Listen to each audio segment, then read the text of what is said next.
So Brett Favre is a giant piece of shit, right?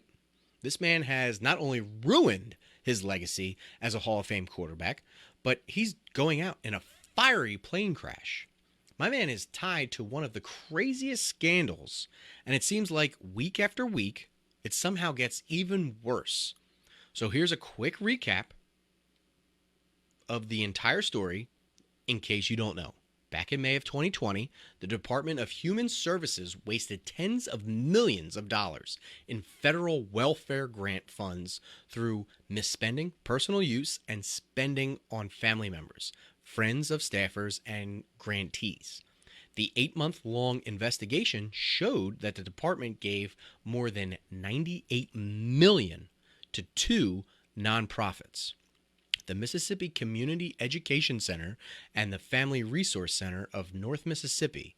Of the $98 million, $94 million was, quote, questioned, meaning it was either definitively misspent or auditors were unable to determine if it was legally spent. One of the recipients of these funds was Brett Favre, the Hall of Fame quarterback and Mississippi native. According to the audit, the Mississippi Community Education Center directly paid him $1.1 million in TANF funds for promotional ads and speaking appearances that the state auditor said never occurred. Favre returned $500,000 back in May of 2020 and repaid the remaining $600,000 in October of 21 after the state auditor issued a demand letter for it, according to the auditor's office.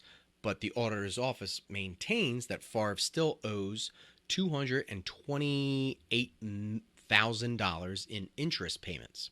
Favre has said that he had been asking for the state for funds to build a new volleyball stadium at the University of Southern Mississippi, where he played football from 1987 to 1990. And his daughter played volleyball there from 2017 all the way up until recently, 2022. The media outlet Mississippi Today, which has covered this weird Ponzi scheme for the last several years, has reported that at least $5 million of the welfare funds were channeled to the new facility. Favre denied any wrongdoing and said he did not know that the funding was supposed to go toward needy families.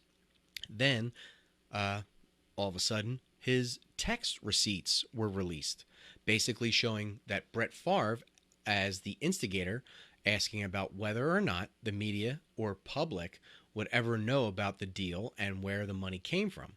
Then, recently, another bombshell regarding Brett Favre was published this past Tuesday, stating that two concussion drug companies that Favre backed had, quote, overstated their NFL connections and exaggerated the known effectiveness of their drugs during efforts to raise money.